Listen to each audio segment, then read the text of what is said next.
3 lines of ink on a soil test report, dated a year apart. Nothing else in the frame, just the numbers and how much they've changed.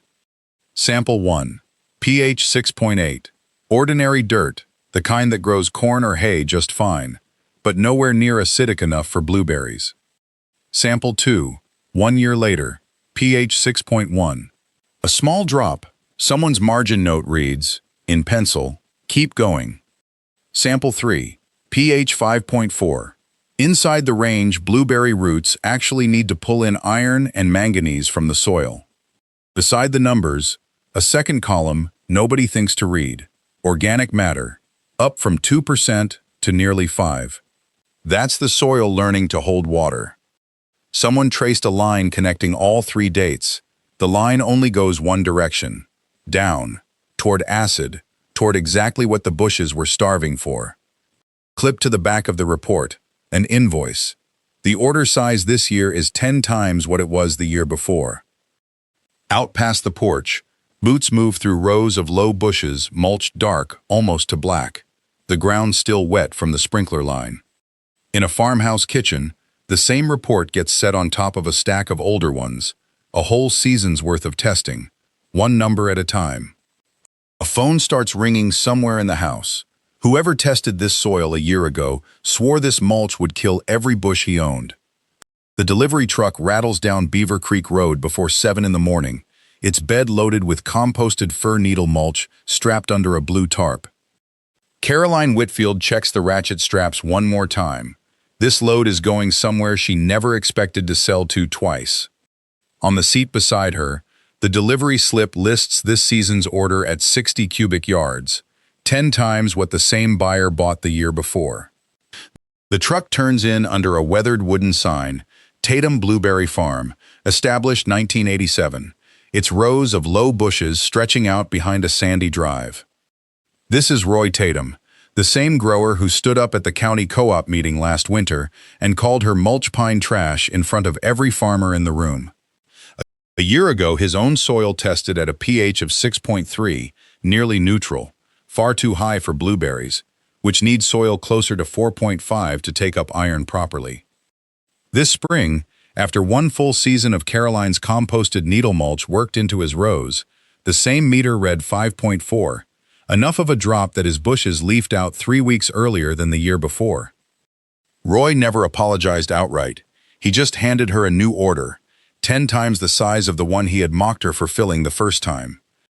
From above, his rows show it too, mulch dark as coffee grounds packed between the bushes, holding moisture the sandy Ashe County soil never held on its own. 3 years earlier, none of this existed. Not the order, not the mulch, not even the question of whether needles could be sold at all. Her father, Hollis Whitfield, had run the choose and cut lot alone for 11 years, shearing every row of Fraser fir by hand each July. On a hot afternoon that August, he set his shears down mid-row and didn't pick them back up. A stroke took the strength from his right side before he reached the truck. Caroline drove up from the nursery job in Asheville that same night and didn't go back. Someone had to keep the farm's books and its trees both alive. By the next spring, unsheared rows stood ragged, and needle litter from years of trimmings piled up behind the baler shed faster than anyone could haul it off. The county landfill's tipping fee for tree debris had climbed from $38 a ton to $52, eating into a margin that was already thin before her father's stroke. At the kitchen table, she went through 3 years of her father's ledgers, looking for anything that might explain how the farm was supposed to survive another season like this one. Tucked behind the last ledger was a canvas-covered notebook she hadn't seen her father open in years. One page, dated 4 years back, broke off mid-sentence. The blueberry people down the road might want, and then nothing else. She read the line 3 times before she understood it wasn't a mistake. Her father had started an idea he never got the chance to finish. The Ashe County Growers Co-op met the second Tuesday of every month, in a low brick building on Back Street in Jefferson, where every farmer in the county traded gossip along with advice. She had no idea yet what it would cost her to walk into that room with an idea nobody there had asked for. Caroline found the letter from the county landfill office folded inside her father's tax folder. the numbers circled twice in his shaky handwriting. Purvis Coates, who ran the county landfill, had raised the tipping fee on tree farm waste 3 times in 5 years. $18 a ton back then, $58 a ton now. In the same folder, a coil-bound ledger from years earlier, her father's own handwriting, cramped in the margins. Needles, ask Tatum Ray, blueberries, call extension. He never finished the sentence. Walter Whitfield had seen the same waste pile growing behind the barn a decade before his stroke, and he'd tried something with it once, quietly, without telling anyone at the co-op. He loaded a truck bed with fresh-cut needles, still green and resinous, and drove them straight to a nursery outside Boone. No composting, no waiting. 3 weeks later, the nursery owner called back. The seedlings where he'd spread it had gone pale and stunted. Raw needles pull nitrogen out of the soil as they break down, starving whatever's planted nearby. Walter never tried it again. The farm was already bleeding money, and a failed experiment was a luxury he couldn't afford twice. Back in the present, Caroline closed the ledger and understood something her father never got to prove, that the idea wasn't wrong, only unfinished. With Purvis Coates's new fee schedule due to take effect that spring, she had maybe 1 season to find another way to move 11 tons of needle waste off the farm.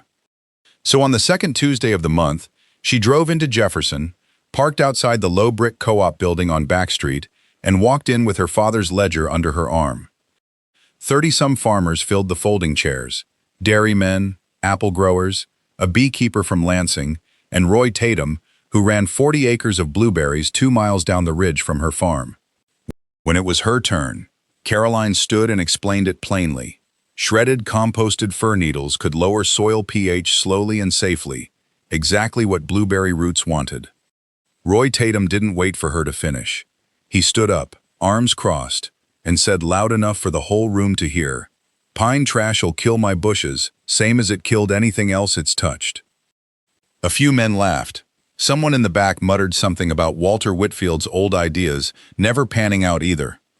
Caroline stayed standing through it, her father's ledger still open in her hand, until the room quieted enough for her to sit back down. She left the building alone, the cold air outside sharper than the room had been. Back at the farm the next morning, the needle pile behind the barn hadn't gotten any smaller. If anything, this year's trimmings had made it bigger than her father's ever was.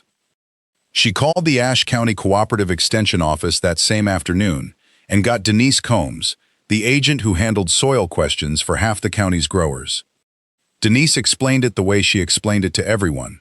Shredding the needles first exposes more surface area to the microbes that break them down, and composting, not raw spreading, is what keeps the nitrogen from locking up before it reaches the roots. Caroline wrote it all down, then walked out to the barn that evening and started dragging pallets into a square. The first frame for a compost bin nobody in the county had asked her to build. But the bin would take months to prove anything, and the landfill fee deadline wasn't going to wait. So before she composted a single load the right way, she decided to try the fast way first, straight off the chipper, onto 2 rows of her own blueberry test plants. The needles were still green-tipped, straight off the chipper, when Caroline raked them 6 inches deep around the 2 rows of blueberry bushes nearest the creek. For the first 10 days, the bushes looked fine, and Caroline let herself believe she'd found the shortcut everyone said didn't exist. By the 3rd week, the older leaves on both rows had gone pale yellow at the edges, and new growth had stopped pushing out at all. When Caroline pulled the mulch back, the needles underneath hadn't broken down.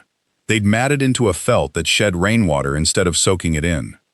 She pushed a soil thermometer into the pile and read 90 degrees, nowhere near the heat a working compost needs to break resin-coated needles down fast. Caroline drove the 20 minutes into Jefferson to find Denise, the county extension agent who'd walked her through the microbiology of decomposition once already. Denise didn't seem surprised. She said the microbes eating those fresh needles need nitrogen to build their own bodies, and when there isn't enough in the soil, they take it straight from the plant roots instead. Raw and green, the needles were pulling nitrogen away from the blueberry roots faster than the soil could replace it. The bushes were starving in the middle of a mulch meant to feed them. Caroline sat in the truck outside the extension office a long minute before she started the engine, jaw tight, looking back toward the ridge where her two failed rows sat waiting.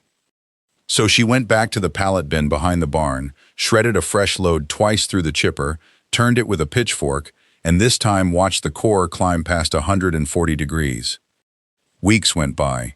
She turned the pile every few days, watched it cool and darken, and by late spring, what came out the far end looked nothing like the needles that went in. Crumbly, black, and earth-smelling. But the county's tipping fee notice was still sitting on her kitchen table, the deadline circled in pen, and one working bin wasn't going to move the tonnage the landfill wanted paid for. That was the same week the New River Growers Co-op held its spring meeting in Jefferson, and Caroline decided to go and say her piece. Inside, folding chairs faced a coffee urn and a bulletin board thick with extension flyers, and 30 or so farmers filed in, shaking off the evening chill. Near the front sat Dale Pruitt, who'd been growing blueberries on the same 40 acres for 25 years and whose word still carried further than most in that room. When the floor opened for new business, Dale stood and said he'd heard about the tree farm's pine mulch and that anybody who put pine trash on blueberries was going to kill the bushes outright. He'd heard about her 2 yellow rows too, and he said so, loud enough for the back of the room to hear.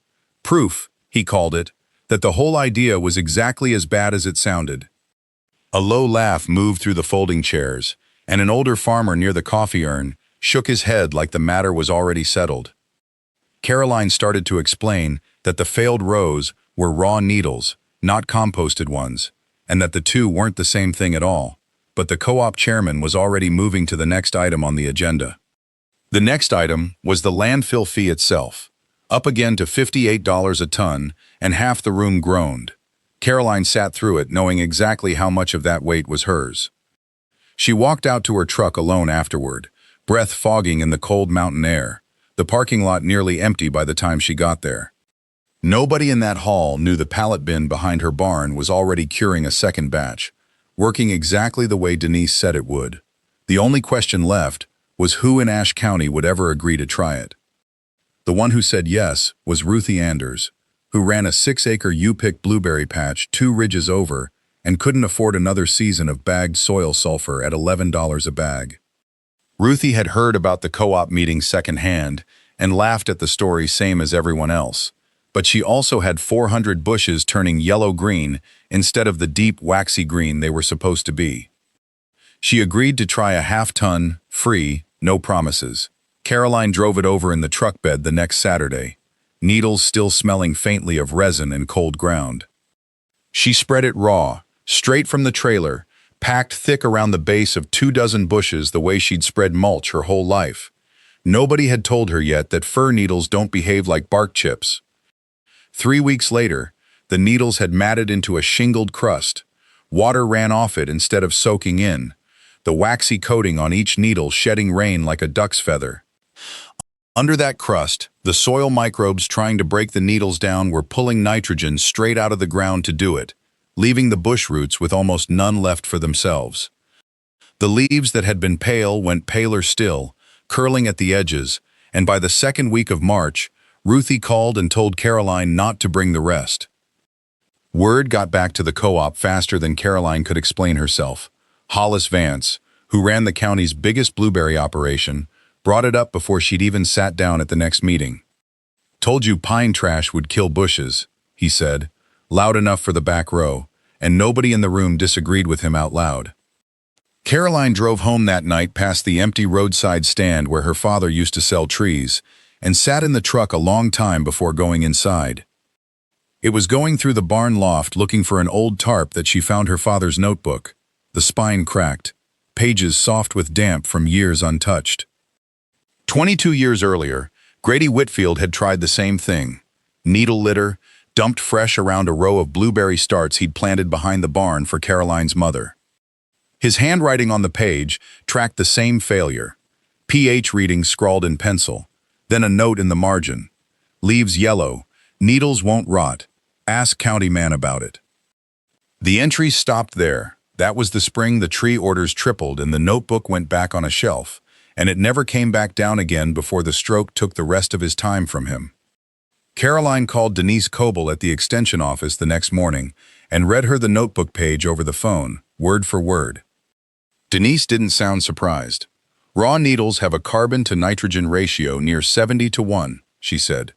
"Anything above about 30, the microbes go looking for nitrogen somewhere else. And somewhere else is your bushes." The wax on the needle surface was the other half of it. It kept water and air out, which was exactly what a living tree needed, and exactly what a compost pile couldn't work with. Composting first, not spreading raw, was the whole answer. Break the wax coating open, add nitrogen to feed the microbes instead of starving them, and let heat do 6 months of work before it ever touched a bush's roots. She borrowed a brush chipper from a logger 3 farms over, paid him in firewood, and spent a cold Tuesday running trimmings and needles through the blades until her arms ached. Shredded needles broke down faster because there was simply more surface for the microbes to reach. The same reason a whole log burns slower than a pile of kindling. For nitrogen, she used spent chicken manure from a neighbor's coop, layered in every foot or so, the way Denise had sketched it out on a napkin at the office. She pushed a compost thermometer into the center of the pile the next morning and watched the needle climb past 130 degrees. Proof, the microbes had finally found something to eat. Every 10 days, she turned it with a fork, breaking up the hot center and folding the cooler edges in, the way you'd turn dough. The pile shrank a little more each time she did. Behind the barn, the row her father had planted and abandoned 22 years earlier was still there, choked in blackberry cane, 3 surviving bushes barely knee-high. By late summer, the pile had gone from resin sharp to something that smelled like the forest floor after rain. Dark, crumbly, no trace of needle shape left in it. She tested it herself with a soil pH probe borrowed from Denise's office. The reading settled at 4.8, acidic enough to help a blueberry bush and no longer harsh enough to burn one. She drove back to Ruthie's with a smaller load this time, and no free offer. Just an ask, 1 row, her choice which bushes, and a promise this batch wasn't the one that had hurt her. Ruthie looked at the compost a long moment, rubbed a handful between her fingers, and said she'd give it 1 row and nothing more, which was, Caroline knew, still more than anyone else in the county had offered her. Through May and June, Ruthie watered that 1 mulched row the same as the rest, but she stopped by it more often than she'd admit, checking the leaves for the yellow that never came. By late July, a dry spell hit Ashe County hard enough to crack the clay in the unmulched rows, but the soil under the needle compost stayed cool and dark 2 inches down. An early September frost came through and burned back tender growth on 2 neighboring farms, but Ruthie's mulched row lost nothing more than a few outer leaves. No yellowing ever showed up on those bushes, which told Caroline the nitrogen her compost carried hadn't been stolen away breaking down the mulch. The 14 months of curing had already done that work before it ever touched Ruthie's soil. When the season turned toward harvest, Denise Colby, the county extension agent, drove out to Ruthie's with the same pH probe Caroline had borrowed months before, this time to test it herself. She pushed the probe into the mulched row first. The reading held at 5.6, down from the 6.4 Ruthie's soil had tested at the county fair booth the spring before, back when nobody in this story had thought to ask why her bushes looked thin. Then Denise tested the row 20 feet over, the one Ruthie had left untouched all season, 6.3, almost exactly where it had started, still too alkaline for a blueberry root to pull iron the way it needed to. Ruthie stood at the end of the row with her arms crossed, reading the numbers Denise wrote on a clipboard, and said nothing for a long moment, which was for Ruthie its own kind of confession. The mulched row had also carried nearly 1/3 more berries per bush that year, heavier and darker than the fruit off the untreated rows, a difference Ruthie's own scale confirmed at packing time, not Caroline's word. At the next co-op meeting, when someone asked Ruthie straight out whether the pine trash had done what it claimed, she just said the numbers were the numbers and changed the subject. No apology spoken out loud, not yet. 2 days later, her truck turned into Caroline's drive, not the co-op, not a phone call, just Ruthie standing by the tailgate with her hat in her hand.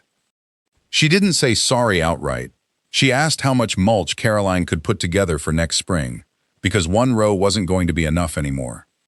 Ruthie wanted 10 rows treated the next season, 10 times what she'd grudgingly allowed the year before, and she wanted it delivered before the ground froze.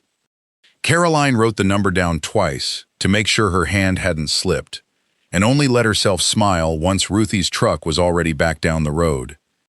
It had cost her a whole season of hauling free loads, borrowed equipment, and evenings spent turning piles by hand after her father's physical therapy appointments. Nothing about that year had come easy or fast. That evening she went inside and found her father in his chair by the window, the way he sat most evenings now, and told him about Ruthie's order slowly, the way the speech therapist had taught her to talk with him. He couldn't say much back, not since the stroke, but his hand found the notebook on the side table, the one he'd kept for 30 years of tree farm records, and tapped it twice. Caroline opened it to the page he'd started the winter before his stroke. 3 parts shredded needle, to 1 part something, the ink trailing off mid-sentence where his hand had stopped working. She picked up his pencil and finished it herself. 3 parts shredded fir needle, and trimming to 1 part aged chicken litter from the Colvin's broiler house down the road. Turned every 3 weeks, cured 14 months before it ever touches a field. Underneath that, she wrote the number that made it real. Finished pH near 4.8, safe enough to lower a blueberry rose soil without scorching a single root. The same reading she'd carried in her own head since the day she tested it alone. Her father looked at the page a long time, then reached over and pressed his palm flat against it, the closest thing to saying finished that he had left. Outside, the compost yard sat quiet, under the first hard frost of the year, 12 bins of it curing toward spring. Every one of them started from a pile the county landfill had once charged her to bury. 10 rows for Ruthie meant Caroline would need more shredded needle than one farm's own trimmings could ever supply, which meant, for the first time, going to the sawmill and the other tree farms in the county and asking for their waste too. She stood at the edge of her own small chipper that night, doing the math on how many truckloads 10 rows would actually take, and wondered if 1 woman and 1 machine could possibly keep up with what she'd just promised. 1 woman and 1 chipper could shred maybe 20 cubic yards of needle a year, a fifth of what 10 rows for Ruthie would actually take, and Caroline knew it before she finished the math. So the next morning she didn't call more customers. She drove the county roads to the other tree farms, the ones paying the same landfill fee she used to pay, and asked to haul their needle waste for free. Dale Pruitt, who ran 40 acres 2 ridges over, listened with his arms crossed until she said the word free. Then he did his own math out loud. $48 a ton against nothing at all. By the second week of December, 5 farms had shaken on it.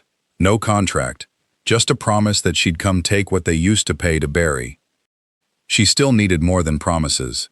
A $10,000 line of credit from the county's small farm loan program bought a second-hand tractor-mounted shredder, big enough to chew trimmings 4 times faster than the old one. And she hired her first employee, Wes Calloway, laid off when the sawmill cut its second shift, who knew more about running a shredder blade than anyone she'd interviewed. The sawmill gave her something too. Not acid, just bulk. Sawdust runs 300 parts carbon to 1 part nitrogen, almost inert on its own, but mixed into her windrows it kept the piles breathing instead of collapsing into a wet mat. The needles still did the real work. Their waxy coating and resin made them slow to break down raw, but shredded fine and turned every 8 days. The pile held 140 degrees at its core through most of January. By spring, she'd diverted 140 tons of needle and trimming waste that 5 farms would have paid the landfill nearly $7,000 combined to bury. 2 garden centers in Boone placed standing orders that season, 40 cubic yards a month between them, and a nursery co-op in Wilkesboro asked if she could guarantee the same volume through the fall. But the order she filled first was Ruthie's. 75 cubic yards, spread 3 inches deep across 10 rows, the finished mulch dark and crumbled fine as coffee grounds, where a year earlier it had been green needle nobody wanted. Ruthie didn't say much when the last truckload emptied. She just wrote the check and told 2 other growers at the co-op meeting that her pH numbers didn't lie, whatever she'd said the season before. The compost yard sat busier now than the tree lot ever had in December. 12 bins grown to 20, each one started from a pile the county used to charge her to bury. She drove up to the farmhouse that evening, with mud still on her boots, and found her father at the kitchen table, the way he'd been most nights since the stroke, working a puzzle with his good hand. She set a small jar of finished mulch on the table next to his coffee, and told him what it had brought in that season, more than the tree lot alone had cleared most years he'd run it. He didn't say much either. He just picked up the jar, turned it once in the lamplight, and set it back down closer to himself than it had been. On Kodiak Island in Alaska, a cannery once let decades of fish waste rot straight into the harbor, until a fish camp heir found a way to ferment it instead, and a state water sample told her something the cannery's own logbook never had.